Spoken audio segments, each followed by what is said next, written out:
The world remembers Thomas Edison as the man who lit the globe, but history has played a cruel trick on the one who truly empowered the 21st century. Every time you connect to Wi-Fi or plug in a device, you are using the ghost of Nikola Tesla. Why is his name a luxury car brand today, while the man himself died penniless in a New York hotel room? We celebrate the businessman, yet we forgot the visionary who dreamed of wireless energy for all. This is the tragic profile of the invisible king of our modern age. The story of Nikola Tesla's rise begins not with a triumph, but with an obsessive pursuit of knowledge that bordered on self-destruction. In 1875, he enrolled at the Imperial Royal Technical College in Graz, Austria, funded by a scholarship from the Military Frontier Authority. Much like the classical education of the era, the curriculum was rigid and centered on the established scientific dogmas of the 19th century. Yet Tesla's approach to his studies was anything but typical. He rose at 3 o'clock in the morning and worked incessantly until 11 at night, a punishing regimen that eventually alarmed his professors and led the dean to write a concerned letter to his father, warning that the young student would kill himself through overwork. It was in this atmosphere of intense intellectual pressure that Tesla first challenged the accepted laws of physics. During his second year, he attended the lectures of Professor Jakob Pöschl, a stern academic who presented a Graham dynamo to the class, a machine that functioned as a motor but sparked violently due to its mechanical commutators. When Tesla boldly suggested that the device could function without these sparking brushes, Professor Pöschl dismissed the idea before the entire assembly. He declared that such a feat would be the equivalent of a perpetual motion machine, stating unequivocally that it was impossible. While Tesla was clearly a student of superior intellect, his time at Graz did not end in graduation. By his third year, the military scholarship that had sustained him was abolished, and unable to maintain his tuition, Tesla drifted away from the structured world of academia. He became consumed by the chaotic atmosphere of local gambling houses, losing his allowance and his standing. Ashamed of his failure and unwilling to face his family, he severed ties with the university in 1878 without obtaining his degree, a personal humiliation that haunted him for years. By 1881, Tesla had relocated to Budapest to work at the telephone exchange, a period that coincided with a severe nervous breakdown that left his senses painfully acute. However, it was here, away from the rigid lecture halls of Graz, that his mind finally resolved the problem posed by Professor Pöschl. During a walk in the city park in February 1882, while reciting stanzas from Goethe's Faust, the principle of the rotating magnetic field suddenly appeared to him. He used a stick to draw the diagram in the dust, illustrating for the first time how alternating currents could induce rotation without mechanical contact, a discovery that would soon render the direct current systems of the time obsolete. Armed with this theoretical breakthrough, Tesla moved to Paris later that year to join the Continental Edison Company. Here, amidst the industrializing streets of the French capital, he applied his intellect to the practical repair of lighting plants, quickly gaining a reputation as a troubleshooter capable of solving the company's most complex engineering failures. Yet the management in Paris, much like the academic establishment in Graz, failed to grasp the significance of his new motor.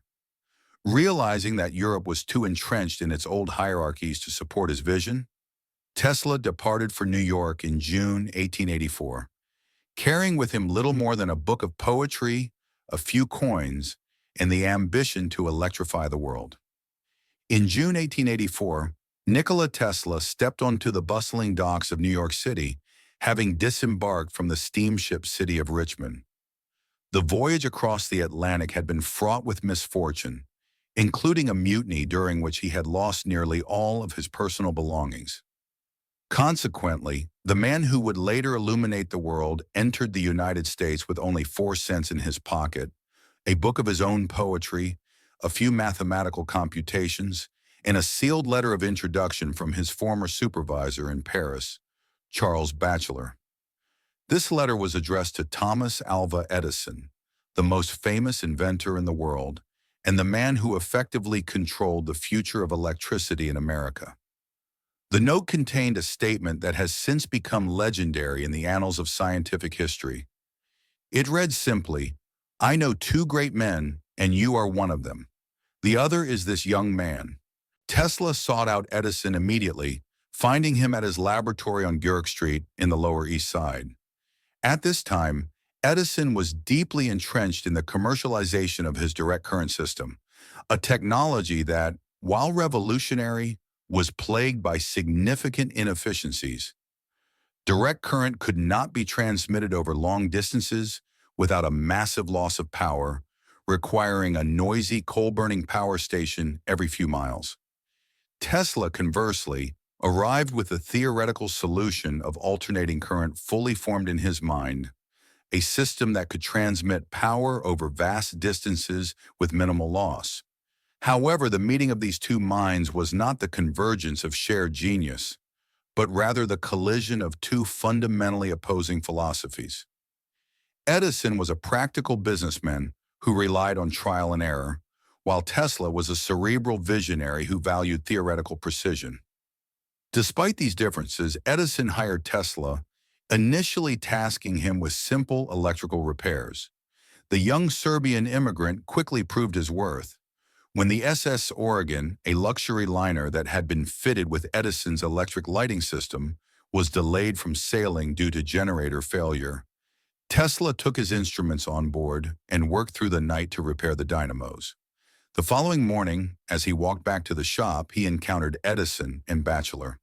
When Edison remarked that Tesla had seemingly been out all night, Tesla replied that he had just finished repairing the Oregon. Edison, stunned by the speed and efficacy of the work, realized he had a prodigious talent in his employ. This realization led to the proposition that would ultimately sever their relationship. Edison was struggling with the inefficiencies of his primitive DC generators, which were prone to sparking and breaking down. He proposed a challenge to Tesla, suggesting that if the young engineer could redesign the Edison dynamos to improve their service and economy, there would be $50,000 in it for him. To an immigrant with 4 cents in his pocket, $50,000 was an incomprehensible fortune, an amount that would have allowed Tesla to fund his own laboratory and bring his AC system to life. Taking Edison at his word, Tesla threw himself into the work with a fervor that bordered on mania. For months, he worked from 10 in the morning until 5 the following morning, redesigning 24 different types of standard machines, replacing old patterns, and creating significant improvements in the system's efficiency and regulation.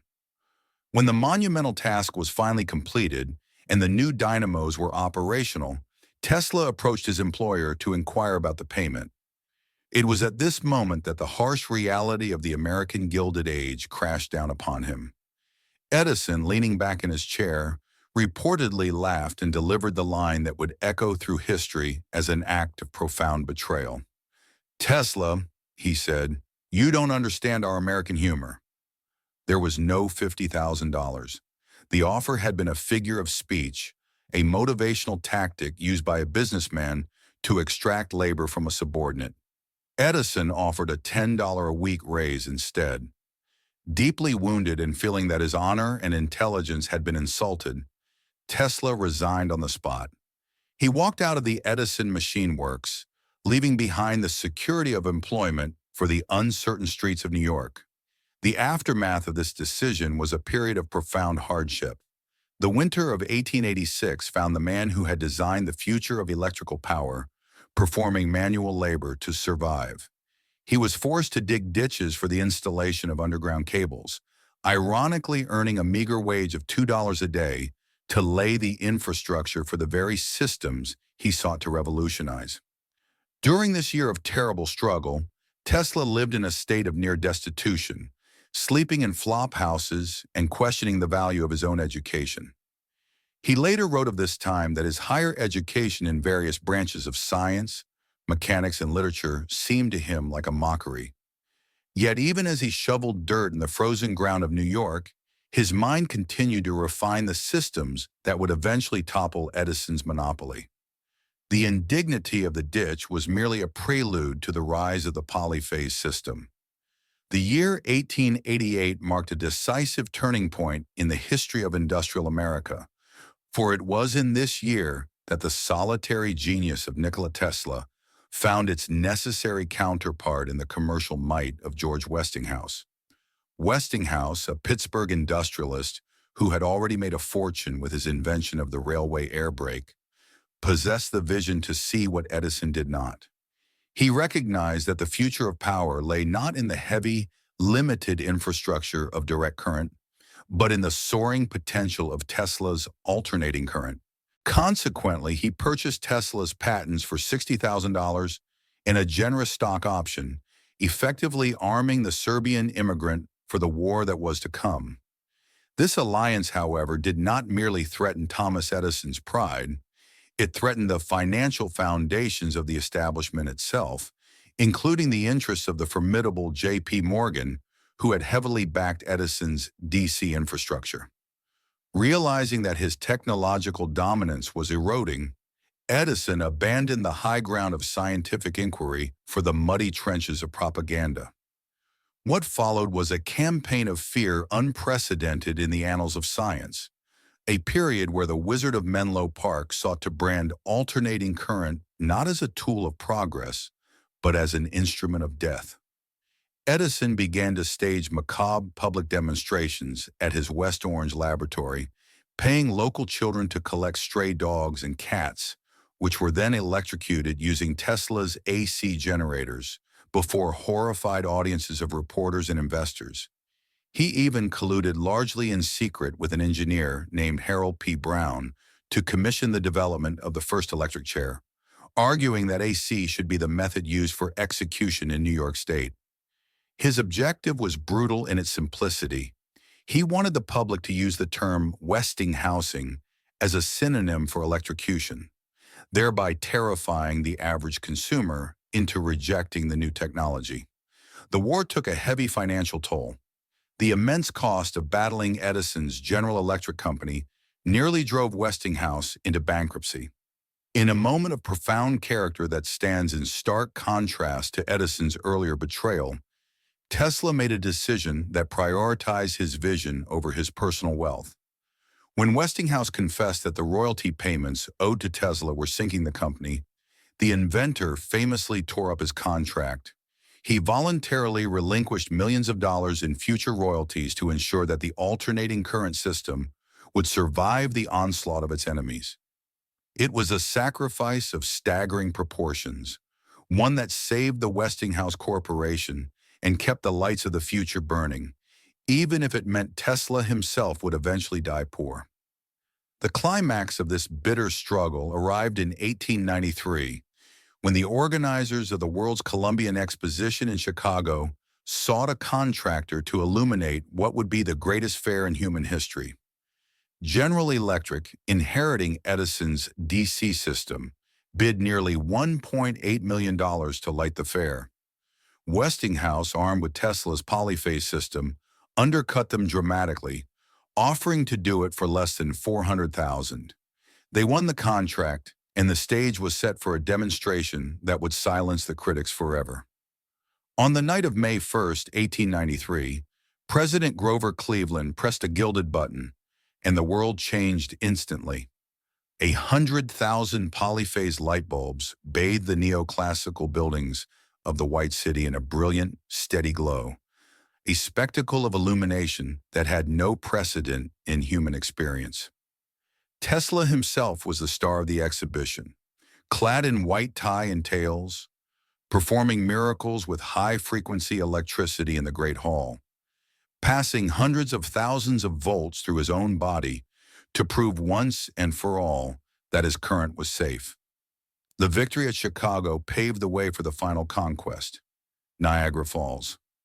For years, engineers had dreamed of harnessing the colossal power of the falls, but the debate over how to transmit that power had been paralyzed by the war of currents.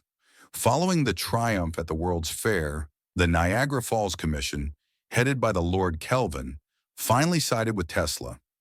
In 1895, the first great hydroelectric power plant in the world began to hum, utilizing Tesla's massive generators to send power not just to the local area, but 26 miles away to the city of Buffalo.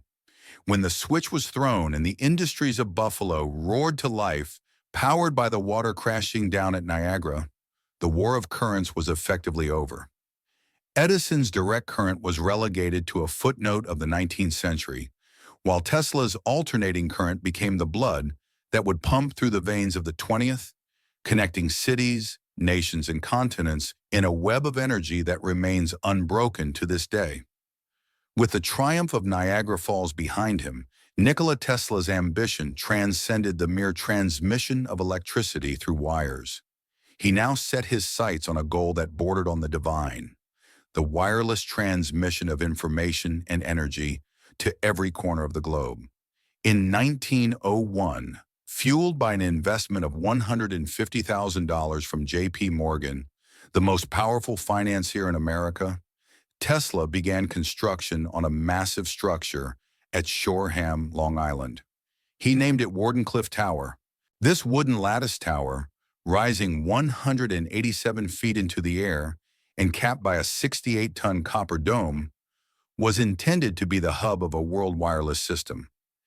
Tesla envisioned a future where stock quotes, news, telephone messages, and even electrical power could be sent instantly across the ocean without a single cable, democratizing information and energy for all humanity.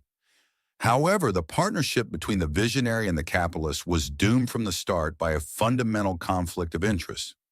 J.P. Morgan had invested in Wardenclyffe under the impression that it would be a radio system to compete with the telegraph monopolies. But when Tesla revealed the true scope of his plan, that the tower would also transmit free electricity wirelessly, Morgan's attitude shifted dramatically. The financier, who held massive investments in copper mines, rubber plantations, and electrical utility companies, realized that Tesla's dream posed an existential threat to his empire. If energy could be pulled from the air like radio waves, where would one place the meter? How could one charge for a commodity that was omnipresent and free? The decisive blow came on December 12, 1901, when Guglielmo Marconi, an Italian inventor using 17 of Tesla's own patents, successfully transmitted the letter S across the Atlantic Ocean. While Marconi's system was crude compared to Tesla's vision, it was cheap, practical, and most importantly, profitable. The world hailed Marconi as the father of radio, and investors flocked to him. Desperate, Tesla appealed to Morgan for more funds to complete Wardenclyffe, pleading that his system was superior. Morgan's reply was silence. He not only refused to invest further, but actively discouraged other financiers from backing Tesla, effectively blacklisting the inventor on Wall Street. The abandonment of Wardenclyffe marked the beginning of Tesla's slow descent into obscurity. For years, the great tower stood incomplete, a silent monument to a future that never arrived. Tesla, once the toast of New York society, retreated into the shadows, watching helplessly as his debts mounted. In 1917, the ultimate indignity occurred. To pay off accumulated hotel bills and satisfy creditors, the ownership of Wardenclyffe was transferred to the Waldorf Astoria Hotel. The new owners, seeing no value in the scientific potential of the site, ordered the tower to be demolished for scrap. On July 4, 1917, dynamite charges were detonated at the base of the structure. The great copper dome, which was meant to whisper to the world, crashed to the ground in a cloud of dust and timber. The destruction of Wardenclyffe was more than just the loss of a building. It was the foreclosure of a timeline where energy might have been a right rather than a product. Tesla was left broken, both financially and spiritually. He had offered the world a utopia of connectivity and abundance, but the world, guided by the invisible hand of profit, had chosen the meter instead. The inventor who had lit the earth at Chicago and harnessed the power of Niagara was now a man out of time, left to wander the parks of New York City, feeding pigeons and speaking to a future that only he could see. The destruction of Wardenclyffe did not merely dismantle a tower, it seemed to fracture the very mind of its creator. As the 20th century marched forward, celebrating the industrial empires of Ford and Rockefeller, Nikola Tesla began a slow and painful retreat into the labyrinth of his own psyche. The man who had once electrified the world's elite with his dazzling demonstrations now found his universe shrinking to the confines of a small room in the Hotel New Yorker. Room 3327 became both his sanctuary and his prison, a place where the boundaries between genius and madness began to blur. In these final decades, Tesla's behaviors grew increasingly eccentric, governed by a rigid and mysterious numerology. He developed an intense fixation on the numbers 3, 6, and 9, believing them to hold the key to the universe. He would walk around a city block 3 times before entering a building. He required 18 napkins, a number divisible by 9, to polish his silver and crystal at every meal. He washed his hands obsessively, driven by a phobia of germs that bordered on terror. To the outside world, these were the antics of a madman, but to Tesla, they were perhaps the desperate rituals of a mind trying to impose order on a chaotic reality that had rejected his greatest gifts. Yet amidst this deepening isolation, Tesla found companionship not with humans, whom he found increasingly disappointing, but with the birds of New York City. He spent hours each day in Bryant Park and outside the New York Public Library, feeding the pigeons that flocked to him. He spoke to them, cared for them, and even brought injured ones back to his hotel room to nurse them to health, much to the dismay of the hotel management. But among the thousands of gray birds, there was one that held a special place in his heart, a beautiful white pigeon with light gray tips on its wings. Tesla spoke of this bird with a tenderness that he had never expressed for any human being. In his diaries and conversations, he described a bond that transcended the physical realm. He claimed that he loved that pigeon as a man loves a woman, and she loved him. He believed that as long as he had her, there was a purpose to his life. One night, as he lay in the darkness of his hotel room, the white pigeon flew in through the open window and landed on his desk. Tesla recounted that a powerful light, more intense than any lamp he had ever produced in his laboratory, shone from her eyes. When she died in his arms, Tesla felt that his life's work was finished. The light had gone out, not just from the bird, but from his own spirit. In the twilight of his life, as the Second World War engulfed the globe, Nikola Tesla made one final, startling claim that captured the attention of military powers on both sides of the Atlantic. He announced that he had conceived a weapon of such immense destructive potential that it would render warfare impossible. He called it the Teleforce, but the press, hungry for sensation, immediately dubbed it the Death Ray. Tesla described it as a particle beam weapon capable of projecting a concentrated stream of particles through the air, powerful enough to bring down a fleet of 10,000 enemy airplanes at a distance of 200 miles. He claimed that this invisible wall of force could not be blocked or dodged, offering a nation total defense against aerial invasion. While many in the scientific community dismissed these claims as the ravings of a senile man, the United States government was not so quick to laugh. The possibility, however remote, that Tesla had actually solved the physics of directed energy was a risk they could not ignore, especially with Nazi Germany rumored to be conducting similar research. Tesla reportedly offered the weapon to the United States, Great Britain, and the Soviet Union, hoping to create a balance of power that would force peace upon the world. But before any prototypes could be built or any definitive tests conducted, time ran out. On the morning of January 7, 1943, Nikola Tesla was found dead in room 3327 of the Hotel New Yorker. He had died alone in his sleep from coronary thrombosis. Almost immediately, the machinery of the state sprang into action. Despite Tesla being a naturalized U.S. citizen, the Office of Alien Property Custodian seized all of his belongings. 2 truckloads of documents, trunks, and laboratory equipment were hauled away from the hotel and placed under seal. The government's fear was palpable. If the blueprints for the death ray existed, they could not fall into enemy hands. To assess the danger posed by these papers, the FBI called in an expert from the Massachusetts Institute of Technology. That expert was John G. Trump, an electrical engineer and the uncle of future President Donald Trump. After 3 days of sifting through Tesla's chaotic notes, Trump concluded that the papers contained primarily speculative, philosophical, and promotional ideas rather than workable principles for a weapon. He reported that there was no immediate danger. However, conspiracy theorists have long questioned this verdict. If the papers were truly worthless, why did the government classify them as top secret for decades? And why, when the files were finally released, were some pages heavily redacted or missing entirely? The mystery of the Tesla papers remains one of the great open questions of 20th century science. History has a curious way of correcting itself, often elevating those who were once cast aside into the pantheon of true greatness. For decades, Nikola Tesla was relegated to the margins of textbooks, overshadowed by the commercial empires of men like Edison and Marconi. Yet the truth, much like the alternating current he championed, has finally found its path of least resistance. The world we inhabit today is not the world Thomas Edison envisioned.